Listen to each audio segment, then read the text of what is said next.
भारत से दुश्मनी ट्रंप को पड़ेगी महंगी। क्या अमेरिकी राष्ट्रपति डोनाल्ड ट्रंप भारत को टैरिफ और व्यापार के दबाव से झुकाने की कोशिश कर रहे हैं? और क्या ट्रंप का भारत के साथ मौजूदा रवैया उनके पहले के अमेरिकी राष्ट्रपतियों से अलग है?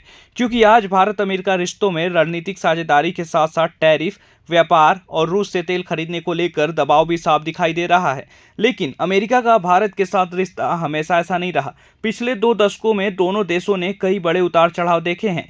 साल 2000 में बिल क्लिंटन के भारत दौरे को रिश्तों में एक महत्वपूर्ण मोड़ माना गया था। उस दौर में दोनों देशों ने राजनीतिक, आर्थिक और सुरक्षा सहयोग बढ़ाने और पुराने मतभेदों से आगे निकलकर एक नई साझेदारी बनाने पर जोर दिया। यानी मतभेद तो थे, लेकिन बातचीत और सहयोग को प्राथमिकता दी गई। इसके बाद जॉर्ज डब्ल्यू बुश का दौर आया, जिसने भारत अमेरिका रिश्तों को एक ऐतिहासिक दिशा दी। 2005 में Bharat America civil nuclear cooperation की नींव पड़ी। भारत के लिए न्यूक्लियर नॉन प्रोलिफरेशन ट्रीटी का हिस्सा न होने के बावजूद अमेरिका ने भारत के साथ सिविलियन न्यूक्लियर कोऑपरेशन का रास्ता खोला। 2008 में इस समझौते को लागू करने वाली अमेरिकी लेजिस्लेशन पर राष्ट्रपति बुश ने हस्ताक्षर किए। ये भारत के लिए इसलिए बड़ा कदम था क्योंकि इससे भारत को वैश्विक न्यूक्लियर सिस्टम में पहले से ज़्यादा स्वीकार्यता मिली और दोनों देशों की स्ट्रैटेजिक पार्टनरशिप मजबूत हुई। इसके बाद बराक ओबामा के दौर में भारत अमेरिका संबंधों को ग्लोबल स्ट्रैटेजिक पार्टनरशिप के रूप में आगे बढ़ाया गया। रक्षा, टेक्नोलॉजी, ट्रेड, काउंटर टेररिज्म और इंडो पैसिफिक जैसे क्षेत्रों में सहयोग बढ़ा। यानी क्लिंटन ने संवाद का रास्ता मजबूत किया, बुश के दौर में न्यूक्लियर कोऑपरेशन ने बड़ा ब्रेक थ्रू दिया और ओबामा के समय स्ट्रैटेजिक पार्टनरशिप और व्यापक हुई। अब आते हैं डोनाल्ड ट्रंप पर। ट्रंप की शैली यहाँ काफ़ी अलग दिखाई देती है। उनकी राजनीति में अमेरिका फर्स्ट और टैरिफ सिर्फ व्यापार के हथियार नहीं बल्कि दबाव बनाने के टूल्स भी रहे हैं। भारत के साथ भी व्यापार, मार्केट एक्सेस और टैरिफ को लेकर ट्रंप लगातार सवाल उठाते रहे हैं। 2026 के भारत अमेरिका ट्रेड फ्रेमवर्क में अमेरिका ने भारतीय गुड्स पर रेसिप्रोकल टैरिफ को 25% से घटाकर 18% करने की बात कही थी।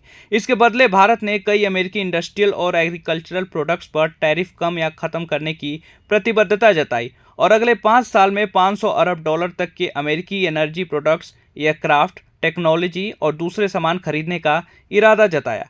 अब यहीं से सवाल उठता है कि क्या ये बराबरी की बार्गेनिंग थी या अमेरिका की इकोनॉमिक पावर का असर था? देखिए, मामला सिर्फ व्यापार तक सीमित नहीं है। रूस से भारत की क्रूड ऑयल खरीद भी ट्रंप प्रशासन के निशाने पर रही है। अमेरिका चाहता है कि रूस की एनर्जी रेवेन्यू पर दबाव बढ़े, जबकि भारत का कहना है कि उसकी एनर्जी सोर्सिंग देश की ज़रूरतों और आर्थिक हितों से जुड़ी है। ऐसे में भारत के सामने एक मुश्किल बैलेंसिंग एक्ट है। एक तरफ अमेरिका के साथ स्ट्रैटेजिक पार्टनरशिप और बड़ा ट्रेड रिलेशनशिप है, तो दूसरी तरफ रूस के साथ एनर्जी और दूसरे स्ट्रैटेजिक संबंध।